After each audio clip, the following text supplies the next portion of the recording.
Good morning. Today is Friday, March 11th. It's a variety day and it's a white day. Mrs. McGarvin's D-Block Career Exploration class will meet at Chef Hale's South Church kitchen today. Please report directly to the South Church at the start of D-Block for class today. Seniors, don't forget to check your email for the yearbook dedication and the senior bequeaths. Dedications are due by Thursday, March 17th, and the bequeaths are due by Wednesday, March 23rd. Congratulations to all those who auditioned for Mamma Mia yesterday. The dance callbacks will be today from 12:30 to 2 p.m. in the Black Box. Watch the Academy Theater Canvas page for final callbacks on Monday after school. Today is the last day for the SJA March Madness basketball bracket sales. This Sunday, NCAA teams are selected, seeded, and announced. Tune in for a first glimpse and up-to-date info on your top picks to see how your favorite teams may fare. For those of you that have already bought your brackets, you will receive an email by next Monday with information on how to officially enter. Teams are about to hit the road to the Final Four. See us in the dining hall today for your chance to win. Attention international students. Any student wanting to take the April 9th TOEFL must register by March 17th. Email Mrs. McCaffrey at mmccaffrey@stjlabs.com or stop by the guidance office to register. Calling all college-bound Hilltoppers. The following college has a virtual visit on Monday, March 14th. Queen Mary University in London at 11 a.m. in Fuller Basement. Be sure to sign up for their visits on Naviance and to view all details. If you are scheduled to be in class during the time of the visit, please check in with your teacher before coming. You are also required to return to class after the completion of the visit, and attendance will be turned in to the main office. There will be a softball meeting today for all interested in playing softball this season at 12 p.m. in Streeter 230. Please see Mr. Roberts if you are interested in playing but are unable to attend. For everyone that is going ice climbing this Sunday, a reminder that there is a mandatory meeting in Mr. Weiss' room right after school today at 12:10. Attention juniors, the Social Studies Department is pleased to announce that the Boys and Girls State programs will run this summer. If you have an interest in politics, leadership, and public policy, this is a phenomenal opportunity. 4 boys and 4 girls will be chosen to represent the Academy at this week-long conference over the summer. While learning about state and local government, delegates will run campaigns, serve in a mock government, and set policy for the great state of Vermont. The girls will meet in person at Vermont Technical College from June 18th through June 23rd. The boys will also meet in person from June 19th through June 24th at NVU Linden. If you have any interest or questions, email Mr. Mantius at peter.mantius@stjlabs.com or stop by his classroom during conference period in Ranger 211 to pick up an application. All costs will be taken care of by sponsors and the Social Studies Department. On Monday, the Math Club will host the ASMA Round 5 at 3:30 in Fuller Basement. All are welcome to join us for the penultimate ASMA contest. This is an open invitation to anyone in the community who would like to join our small band in rekindling our relationship with Kaijo Gauken in Tokyo, Japan. Grab your lunch and come to Newell Hall 24 for a short meeting. If you are interested and cannot attend, contact Mr. Messick as we will meet again next week. Happy birthday today to Kayana Burns, Mia Dalphin, Elizabeth Jones, and Joshua Quad. Happy birthday on Saturday to Mason Frito, Claire Stevenson, and Rhea Leone Voigtlander, and on Sunday to Leah Cochrane, Cassidy Kittredge, Ryan Norris, and Maya Torres. Happy birthday. Also, please note that the cafe will be open until 5 p.m. on Monday. Thank you very much. Have a dandy day.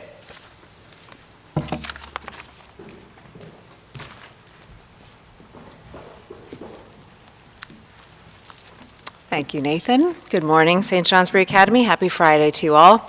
Thank you to everyone who completed the survey to share your thoughts about moving to optional masking and returning to chapel and lunch. There were some very thoughtful suggestions, and it was very helpful to hear the sentiment widely expressed that we'd like to take some manageable steps to open up, but that it felt a little overwhelming to most. simply to jump back into maskless chapel and lunch. Over a third of both staff and students were unsure about or simply against doing that, which was very helpful to see.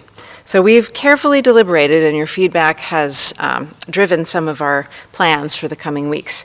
So we'll share the details of that plan in writing later today in my Friday updates with families and faculty. But I want to tell you that what our plan is right now is we're going to move gradually toward gathering so folks can acclimate. We want to understand, please, that starting on Monday, masks are optional. Monday the 14th, the state has lifted its mandate and told K-12 schools that we are no longer able to require mask wearing. So it's still recommended that you wear one indoors as part of the battery of strategies to prevent spread of COVID, which of course includes vaccination and staying home when sick. But I want to encourage those who are more comfortable doing so to continue to wear a mask with full confidence in our support of you. If you prefer not to, that is also fine. In that case, we would suggest maybe carrying a mask in case you encounter someone who's immunocompromised or whose comfort you can help by putting it on. So next week, we will continue to do what we've been doing and simply have optional masks. This will in itself, I think, feel like a big change. And, many have stopped wearing masks in other contexts, but still wear them here. But we do want to give the whole community time to get used to that. So if all goes well, then the following week, we'll move to allowing those who wish to get back into the cafeteria for lunch. We will still allow those who prefer to eat in their classrooms to do so. There will be go boxes available for that. And finally, if we're still going strong the week after that, we'll try chapel for one class at a time. So the 9th graders will be in South Church, and a rotation of seniors, juniors, and sophomores will be here in Fuller with others in advisory. So we're going to keep Tuesdays as an advisory day. Many of you expressed that this was valuable time that you were spending with your advisory groups and that you don't want to lose it. So again, we're going to take steps over the coming weeks to acclimate everybody to optional masks. And again, families and faculty and staff will receive write-ups about this in detail later today. I was grateful to Mr. Arain for his thoughtful and balanced and informative talk about the situation in Ukraine in preparation for today's Variety Day.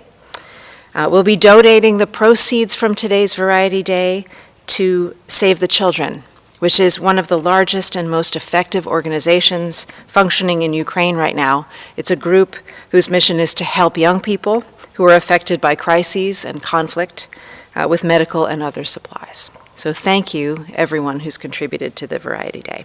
I'm happy to have 2 faculty members this morning in chapel, Mr. Jollif and Chef Hale, and we'll start with Mr. Jollif. Welcome to the stage.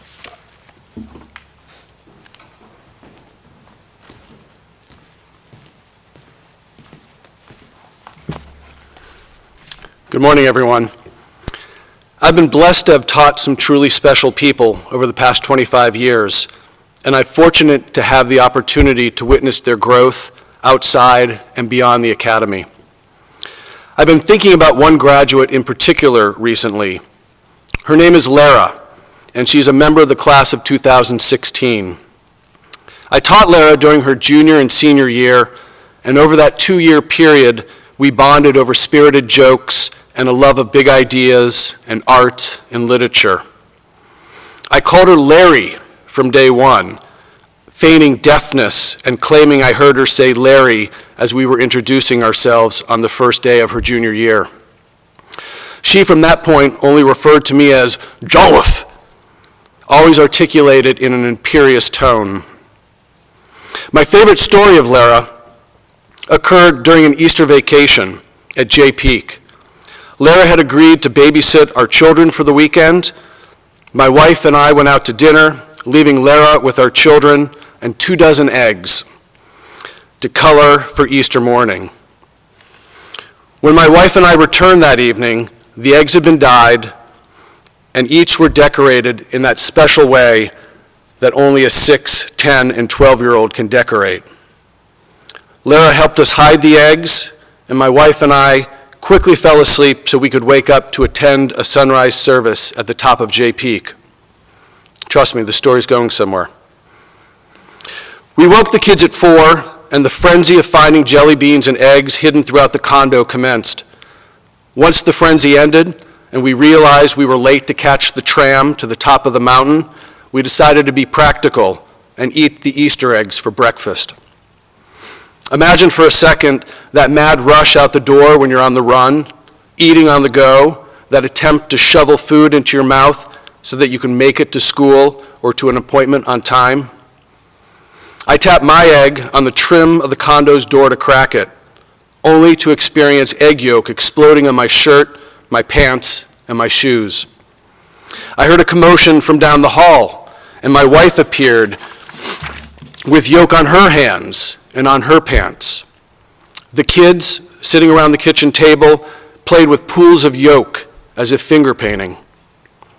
Lara had forgotten to boil the eggs. With this recognition, she turned to us and simply grinned. My wife and I had outsourced our parental duties and were now covered in yolk, late to catch the tram. There was only one thing we could do, and we did it. We grinned back, we laughed, and we rushed to the tram, making it at the last minute. We smiled at the other patrons who stared at the egg stains on our clothes and in my 6-year-old's matted hair. Lara smiled the most. It was the best Easter of all time, and that's not hyperbole. I've been trying to reconcile this moment, a memory that seems so recent, so vivid, so happy, with the images I've seen coming out of the Ukraine. Lara is Ukrainian and lives in Kiev. We exchanged messages at the beginning of the war. I asked her about her experience and whether she was safe or not. I asked about ways I could help, which seemed such an absurd question. I asked about her family and her plans. Her response to one of these exchanges was this: "Hey, sorry for the delayed response. The connection sucks up here, and anytime I pick up the phone, the news alerts just flood all over the messages. We are hiding in the mountains right now. It's probably one of the safest places to be, but they caught one insurgent here yesterday. They don't have much resources left at the local stores, but we'll figure something out." She continued, "Mom is at home in Kiev. I receive alerts about strikes from air almost every hour. She usually stays at the bomb shelter at night. I haven't heard from Dad in 2 days. He joined the Army on Thursday. Mom said she talked to him, but couldn't say where he was over the phone, and said that his phone was dying." And then I think the most ominous part of this text: "We had to turn off our geolocations because they started to track our phones to see where people hid in large groups." "I still can't believe this is happening," she concludes, hoping this nightmare ends soon. Our next exchange was far briefer. Her answer to my absurd question as to what I could do: "Your kind words," she said, "mean the world to me right now. Thank you. If you are interested in donating, I found these resources, no pressure whatsoever, just a thought." My final message to her was this at the beginning of last week: "Thinking of you and your family. Your friends at the Academy are too. We are launching a fundraising campaign next week. It's not much in the grand scheme of things, but I do want you to know how many people are thinking of you, your family, and your countrymen. Be safe, Lara."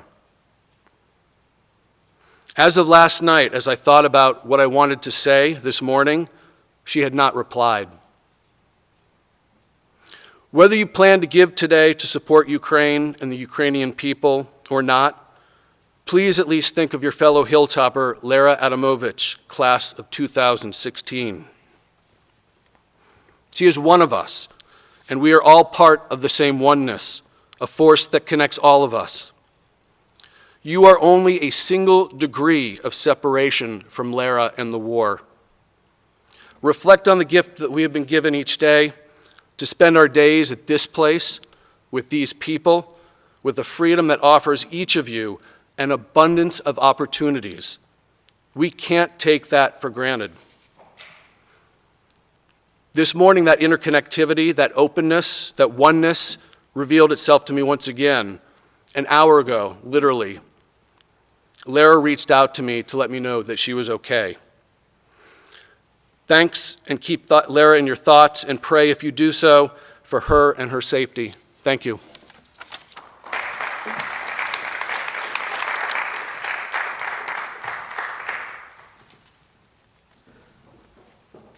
Thank you so much, Mr. Jollif. I think Chef Hale is going to talk to us about gratitude very aptly.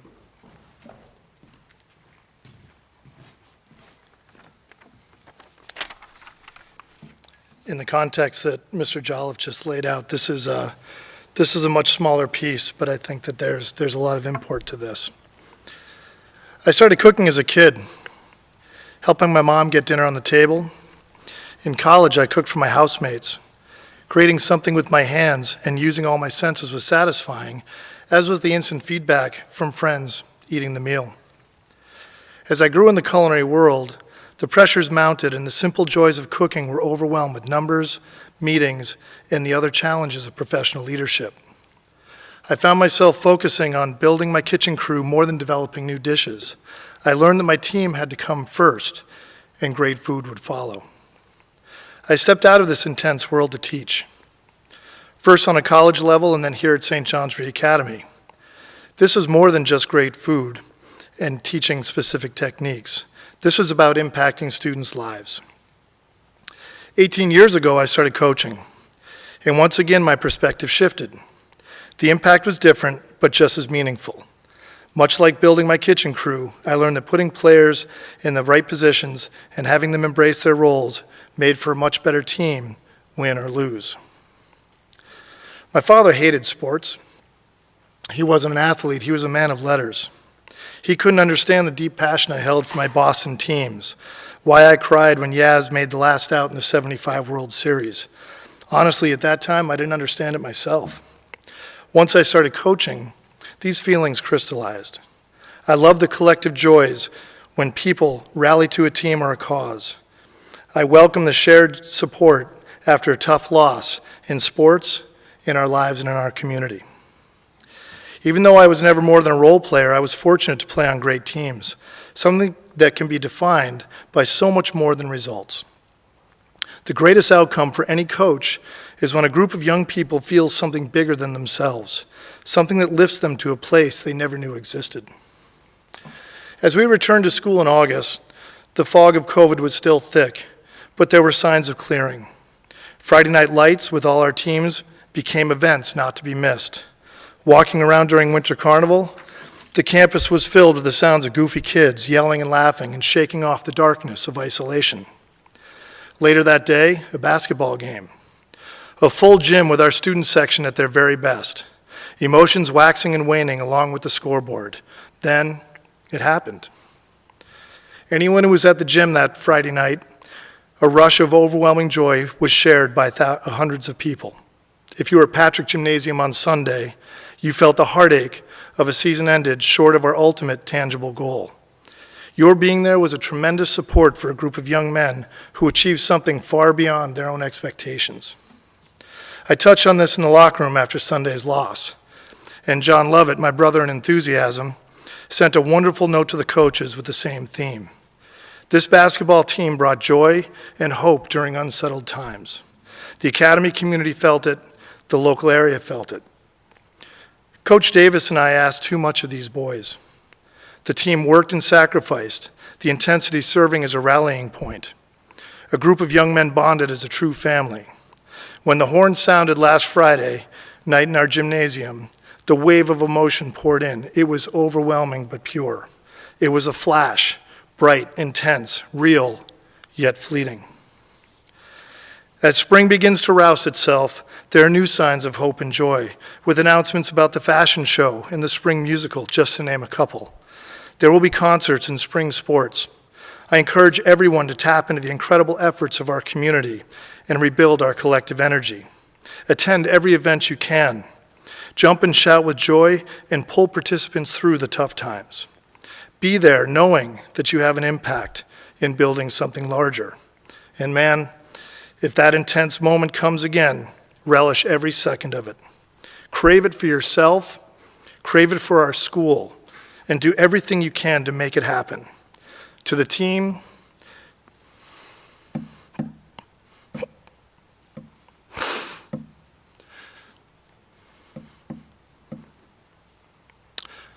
I can never thank you enough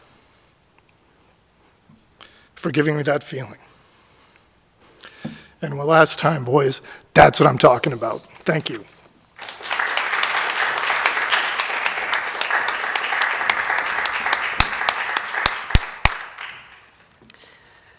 Thank you both so much. Please take into the weekend these really powerful feelings of community and connection. And I will see you on Monday, some of you with your full faces. Have a good weekend.